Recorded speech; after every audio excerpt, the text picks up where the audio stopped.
Le Code du travail impose que tout employeur, dont les salariés sont susceptibles d'être exposés à l'amiante, doit mettre en œuvre certains principes de sécurité. C'est ce que nous allons voir dans cette vidéo.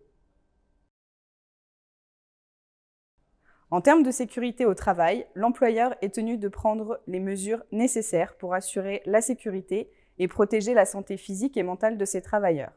Selon l'article L4121-1 du Code du travail, ces mesures englobent des actions de prévention des risques professionnels et de la pénibilité au travail, des actions d'information et de formation, et la mise en place d'une organisation et de moyens adaptés.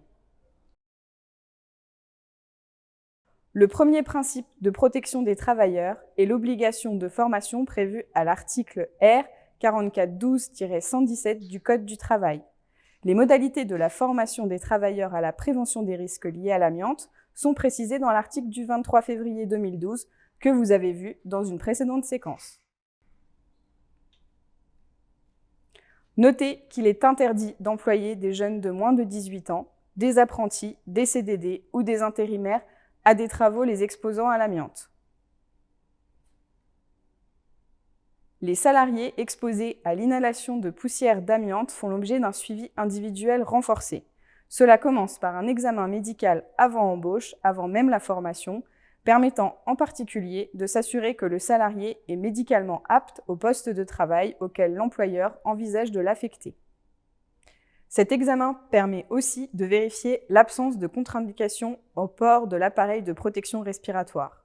En parallèle, une autre obligation est le fit test, le test de contrôle d'étanchéité du masque par rapport à la morphologie du travailleur, à effectuer également avant de commencer sa formation. Cet examen débouche sur la fiche d'aptitude. Ensuite, tous les 2 ans, une visite de suivi individuel renforcée avec le médecin du travail. Lors de cette visite, le travailleur se soumet à divers examens spécifiques comme un scanner, une exploration fonctionnelle respiratoire et une radio pulmonaire. Les pathologies liées à l'amiante pouvant survenir de 10 à 50 ans après le début d'exposition, il est nécessaire que la surveillance médicale soit poursuivie après toute cessation d'exposition. Pour assurer cette surveillance, lorsqu'un employé quitte une entreprise pour laquelle il a travaillé et a été exposé aux fibres d'amiante, on lui fournit une fiche d'exposition à l'amiante complétée par le médecin du travail.